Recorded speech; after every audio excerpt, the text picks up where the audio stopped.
આણંદ જિલ્લાના આકલાવમાં કોંગ્રેસના ગઢમાં કેસરીઓ લહેરાયો। આણંદ જિલ્લાના આકલાવમાં કાર્યકરોની મહેનત રંગ લાવી। આકલાવની રચનાને 30 વર્ષમાં આ વખતે આજે ભાજપે સત્તા હાંસલ કરી છે। ત્યારે આજે પ્રમુખ, ઉપપ્રમુખ અને કારોબારી અધ્યક્ષની વરણી કરવામાં આવી છે। ત્યારે વાત કરવામાં આવે તો આણંદ જિલ્લાના આકલાવ પાલિકા અસ્તિત્વમાં આવ્યા બાદ પ્રથમ વખત ભાજપની સત્તા સ્થપાઈ।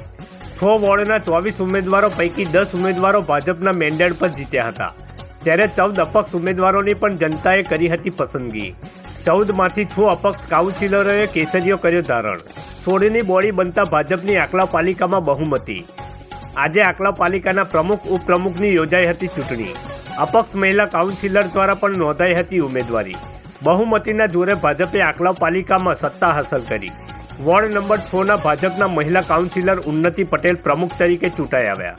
તેમજ ઉપપ્રમુખ તરીકે વોર્ડ નંબર 1માંથી ભાજપના મેન્ડેટ સાથે જીતેલા અમિતકુમાર પડિયાર ચૂંટાઈ આવ્યા। ત્યારે કારોબારી ચેરમેન પદ તરીકે વિશાલ પટેલની વરણી કરવામાં આવી। ત્યારે આકલાવમાં ભાજપના કાર્યકરોમાં ઉત્સાહનો માહોલ છવાયો।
પહેલાં તો ભારતીય જનતા પાર્ટીનો ખૂબ ખૂબ આભાર માનું છું જેમણે મને ટિકિટ આપી, અને બીજું મારા બધા સભ્યોનો ખૂબ ખૂબ આભાર માનું છું જેમણે મને પ્રમુખનું પદ માટે પસંદ કરી।